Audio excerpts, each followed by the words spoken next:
সুপ্রিয় দর্শক, খবর সংযোগ রিলসের বিশেষ আয়োজনে আপনাদেরকে স্বাগত। আপনাদের সঙ্গে রয়েছি আমি আহমদ আতিক।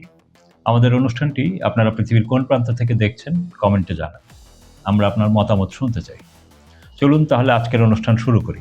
ইতিহাসের পাতায় যেসব যুদ্ধকে আমরা ন্যায়ের সংগ্রাম বা অনিবার্য সংঘাত বলে পড়ে এসেছি, সেগুলো যদি নেহায়েতি গ্লোবাল ব্যাংকিং এলিটদের সাজানো একটি বিজনেস ট্রানজ্যাকশন হয়, তবে আপনি কি বিশ্বাস করবেন? টাকার কালসনের একটি পডকাস্টে বিশিষ্ট অর্থনীতিবিদ রিচার্ড ওয়ার্নার উপস্থিত ছিলেন এবং তাদের আলোচনায় আমাদের এতদিনের ভূরাজনৈতিক চিন্তাধারাকে আরও একবার শানিত করবে। আমরা সাধারণ মানুষ প্রতিনিয়ত পত্রিকার পাতায় বা টেলিভিশনের পর্দায় যা দেখি, তার পেছনের সত্যটা কতটা ভয়ঙ্কর এবং সাজানো হতে পারে, এই পডকাস্টে সেই সব প্রশ্নের উত্তর অত্যন্ত স্পষ্ট তুলে ধরেছে।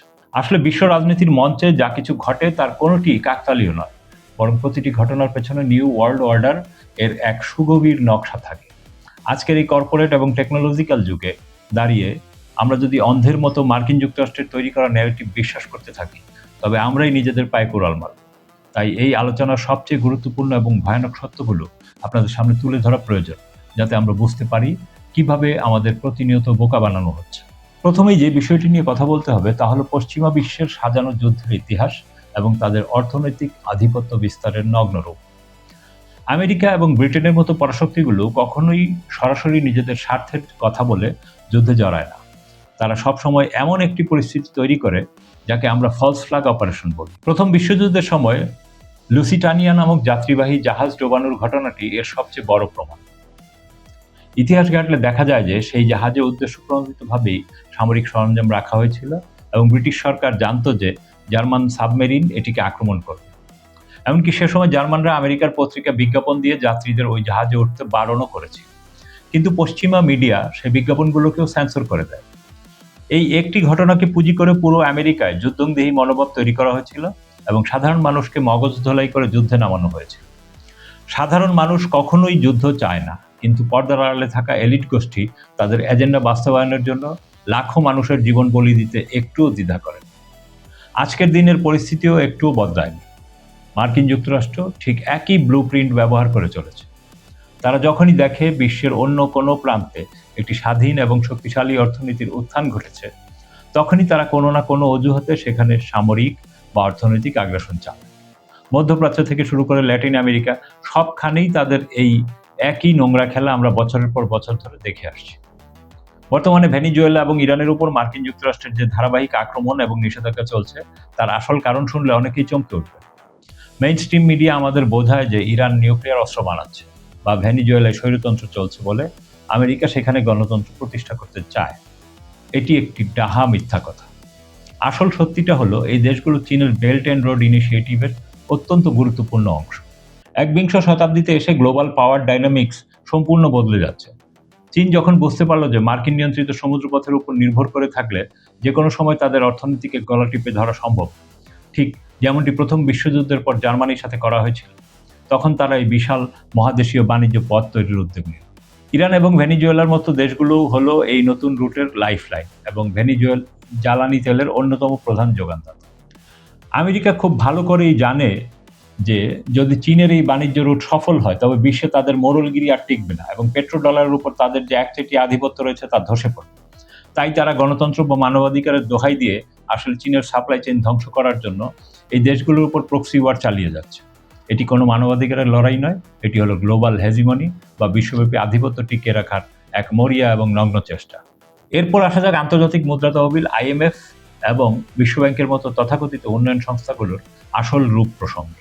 আমরা অনেকেই মনে করি এই প্রতিষ্ঠানগুলো বুঝি তৃতীয় বিশ্বের দেশগুলোর দারিদ্র্য দূর করার জন্য কাজ করে, কিন্তু অর্থনীতির একটু গভীরে প্রবেশ করলেই বোঝা যায় যে এগুলো আসলে নব উপনিবেশিকতাবাদের সবচেয়ে ভয়ঙ্কর হাতিয়ার। IMF যখন কোনো উন্নয়নশীল দেশকে ঋণ দেয়, তখন তারা এমন সব শর্ত চাপিয়ে দেয় যা সেই দেশের নিজস্ব শিল্প খাতকে পুরোপুরি ধ্বংস করে ফেলে। তাদের মূল লক্ষ্যই থাকে এই দেশগুলোকে শুধুমাত্র সস্তা কাঁচামাল রপ্তানিকারক দেশে পরিণত করা, যাতে পশ্চিমা বিশ্ব নামমাত্র মূল্যে সেই কাঁচামাল কিনে নিজেদের দেশে দামি পণ্য তৈরি করে আবার আমাদের কাছেই চড়া দামে বিক্রি করতে পারে। এখানে ডেভিড রিকার্ডোর মতো পশ্চিমা অর্থনীতিবিদদের তৈরি করা ভুয়া এবং কাল্পনিক ফ্রি ট্রেড বা মুক্ত বাণিজ্যের থিওরিগুলোকে ব্যবহার করে এই লুটপাটের বৈধতা দেওয়া হয়। রিকার্ডোর পরিচয় জানলে আপনি অবাক হবেন। তিনি ছিলেন একজন চতুর বন্ড ট্রেডার, যিনি ইনসাইডার ট্রেডিং করে যুদ্ধের সময় সস্তায় বন্ড কিনে ব্রিটেনের দ্বিতীয় সর্বোচ্চ ধনী ব্যক্তিতে পরিণত হয়েছিল। রিকার্ডোর এই থিওরিগুলো বাস্তবতার সাথে একেবারেই সম্পর্কযুক্ত নয়, কারণ এগুলো পুরোটাই গাণিতিক সিমুলেশন এবং কিছু অবাস্তব অনুমানের উপর দাঁড়িয়ে আছে। এগুলো তৈরি করা হয়েছে পশ্চিমা কর্পোরেট এলিটদের স্বার্থ রক্ষার জন্য। এই প্রতিষ্ঠানগুলো কখনোই চায় না আমাদের মতো দেশগুলো অর্থনৈতিকভাবে স্বাবলম্বী হোক, কারণ আমরা নিজেদের পায়ে দাঁড়ালে তাদের সস্তা শ্রম এবং সম্পদের যোগান বন্ধ হয়ে যাবে। এই অর্থনৈতিক ষড়যন্ত্রের আরেকটি উজ্জ্বল দৃষ্টান্ত হলো এশিয়ান ফিনান্সিয়াল ক্রাইসিস, যেখানে থাইল্যান্ডের মতো একটি উদীয়মান অর্থনীতিকে উদ্দেশ্যপ্রণোদিতভাবে ধ্বংস করা হয়েছিল। আইএমএফ এবং স্থানীয় সেন্ট্রাল ব্যাংকের যোগসাজশে এমন পরিস্থিতি তৈরি করা হয়েছিল যাতে থাইল্যান্ড তাদের দেশের সম্পদ অত্যন্ত সস্তা দামে বিদেশি কর্পোরেশনগুলোর হাতে তুলে দিতে বাধ্য হয়। পশ্চিমারা সবসময় বুম এবং বাস্ট সাইকেল তৈরি করে। তারা প্রথমে বাজারে প্রচুর সস্তা ঋণ ছেড়ে কৃত্রিম বুদবুদ বা বাবল তৈরি করে এবং তারপর হঠাৎ করেই ঋণের প্রবাহ বন্ধ করে দিয়ে অর্থনীতিকে খাদের কিনারে ঠেলে দেয়।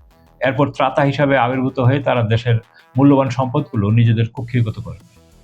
ঠিক একই কায়দায় প্রথম বিশ্বযুদ্ধের পর জার্মানির সেন্ট্রাল ব্যাংকের নিয়ন্ত্রণ নিয়েছিল জেপি মর্গানের মতো বিদেশি ব্যাংকার।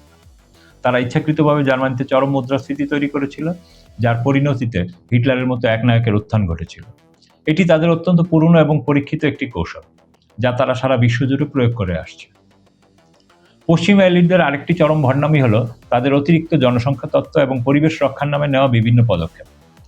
ক্লাব অফ রোমের মতে অভিজাত সংগঠনগুলো বহুকাল ধরেই প্রচার করে আসছে যে পৃথিবীতে মানুষের সংখ্যা অনেক বেড়ে গেছে এবং অর্থনৈতিক প্রবৃদ্ধি কমানো উচিত। তারা সবসময় একটি কৃত্রিম ভয়ের পরিবেশ তৈরি করে রাখে। চীনের তথাকথিত ওয়ান চাইল্ড পলিসি বা এক সন্তান নীতির পেছনের ইতিহাসও ঠিক একই সুতোয় গাঁথা।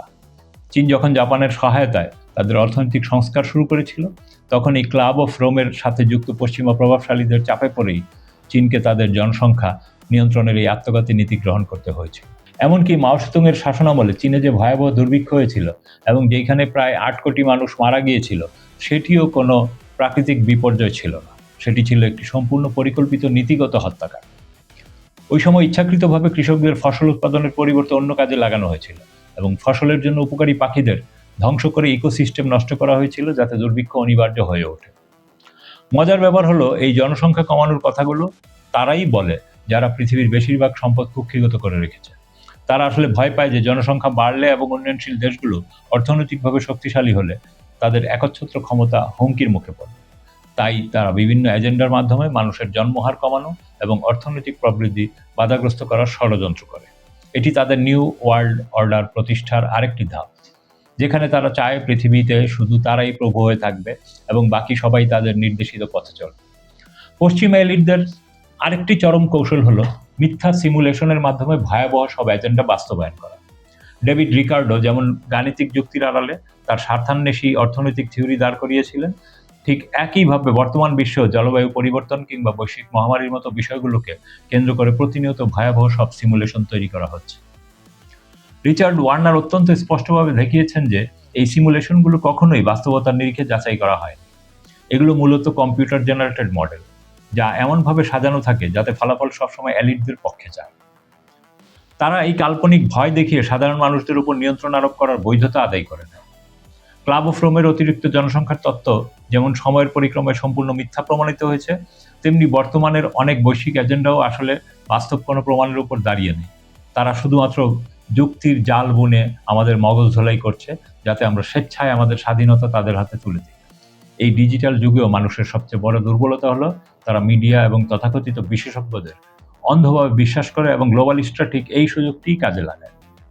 সবচেয়ে ভয়াবহ যে বিষয়টি আমার দৃষ্টি আকর্ষণ করেছে তা হলো সেন্ট্রাল ব্যাংক ডিজিটাল কারেন্সি বা সিবিডিসি এর মাধ্যমে নিউ ওয়ার্ল্ড অর্ডারের চূড়ান্ত মাস্টার প্ল্যান।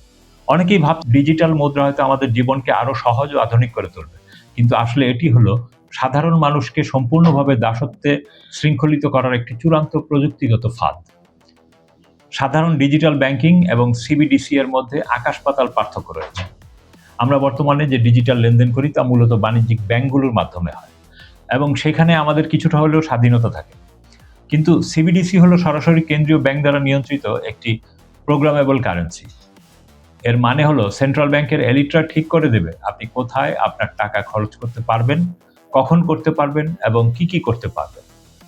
আপনি যদি সরকারের কোনো নীতির বিরোধিতা করেন বা তাদের বেঁধে দেওয়া নিয়মের বাইরে এক পাও ফেলেন, তবে এক ক্লিকেই আপনার ব্যাংক অ্যাকাউন্ট শূন্য বা অকেজো করে দেওয়া সম্ভব। এটি এমন এক সর্বগ্রাসী নজরদারি ব্যবস্থা যেখানে মানুষের ব্যক্তিগত স্বাধীনতা বলতে আর কিছুই অবশিষ্ট থাকবে না।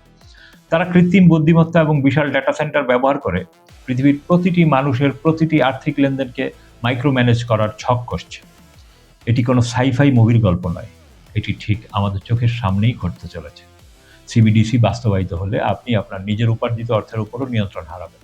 আপনি চাইলেই আপনার অর্থ নিজের ইচ্ছামতো যে কোনো জায়গায় বিনিয়োগ করতে পারবেন না। তারা নির্ধারণ করে দেবে আপনি কোন খাবার খাবেন, কোন গাড়ি চালাবেন এবং কোথায় ভ্রমণ করবেন। এটি মূলত ডিজিটাল যুগে মানুষের গলায় দাসত্বের শিকল পরানোর একটি নিখুঁত আয়োজন। আপনি যখন এই বিষয়গুলো নিয়ে গভীরভাবে চিন্তা করবেন, তখন আপনার কাছে পরিষ্কার হয়ে যাবে যে আমরা এক চরম ক্রান্তি লগ্ন পার করছি। মার্কিন যুক্তরাষ্ট্র এবং তাদের মিত্ররা বিশ্বায়নের নামে আসলে একটি গ্লোবাল মনোপলি তৈরি করছে, যেখানে স্বাধীন রাষ্ট্রগুলোর কোনো স্বকীয়তা রাখার সুযোগ দেওয়া হচ্ছে না। তারা মিডিয়াকে নিয়ন্ত্রণ করে আমাদের চিন্তাধারাকে এমনভাবে বন্দী করে ফেলেছে যে আমরা তাদের তৈরি করা মিথ্যাকেই ধ্রুব সত্য বলে মেনে নিচ্ছি। কিন্তু আমাদের এই মায়াজাল ভেঙে বেরিয়ে আসতে হবে। পশ্চিমা বিশ্বের এই দাদাগিরি এবং নিউ ওয়ার্ল্ড অর্ডারের সাজানো নাটকের বিরুদ্ধে আমাদের সচেতনতা গড়ে তোলার কোনো বিকল্প নেই। আমরা সবসময়ই এ ধরনের অন্ধ আধিপত্যের চরম বিরোধী এবং বিশ্বাস করি যে প্রকৃত ক্ষমতা সাধারণ মানুষের হাতেই থাকা উচিত, কোনো গ্লোবালিস্ট এলিট গোষ্ঠীর হাতে নয়। এই পুরো ব্যবস্থাটি ডিজাইন করা হয়েছে আমাদের শোষণ করার জন্য, এবং আমরা যদি এখনই সোচ্চার না হই তবে আমাদের ভবিষ্যৎ প্রজন্মকে এক অদৃশ্য ডিজিটাল কারাগারে জীবন কাটাতে হবে। আমাদের বুঝতে হবে যে অর্থনীতি এবং রাজনীতির নামে যে খেলা চলছে তা আসলে গুটি কয়েক মানুষের হাতে পৃথিবীর সমস্ত ক্ষমতা কুক্ষিগত করার এক ভয়ঙ্কর প্রয়াস। এই পুরো আলোচনার সবচেয়ে বড় শিক্ষণীয় দিক হলো আমাদের স্থানীয় অর্থনীতির দিকে মনোযোগী হতে হবে। সেন্ট্রাল প্ল্যানিং বা কেন্দ্রীয় নিয়ন্ত্রণের বিপরীতে আমাদের ডিসেন্ট্রালাইজেশন বা বিকেন্দ্রীকরণের পথে হাঁটতে হবে। ক্ষুদ্র এবং স্থানীয় ব্যাংকগুলোকে শক্তিশালী করতে হবে যাতে তারা স্থানীয় পর্যায়ে সাধারণ মানুষকে ঋণ দিতে পারে এবং কর্মসংস্থান সৃষ্টি করতে পারে। গ্লোবালিস্টরা সবসময় চায় স্থানীয় ব্যাংকগুলোকে ধ্বংস করে কয়েকটি বিশাল মেগা ব্যাংকের হাতে সমস্ত নিয়ন্ত্রণ তুলে দিতে। আমাদের এই ষড়যন্ত্র রুখে দিতে হবে, আমাদের নিজস্ব অর্থনৈতিক ইকোসিস্টেম তৈরি করতে হবে যা পশ্চিমা প্রতিষ্ঠানগুলোর প্রভাব মুক্ত। আপনার মতামত কি কমেন্টে জানান, ভিডিওটি লাইক করুন, শেয়ার করুন এবং চ্যানেলটি সাবস্ক্রাইব করে বেল আইকনে ক্লিক করুন যেন পরবর্তী খবর মিস না হয়। দেখা হবে পরের অনুষ্ঠানে। ততক্ষণ সুস্থ থাকুন, ভালো থাকুন, খোদা হাফেজ।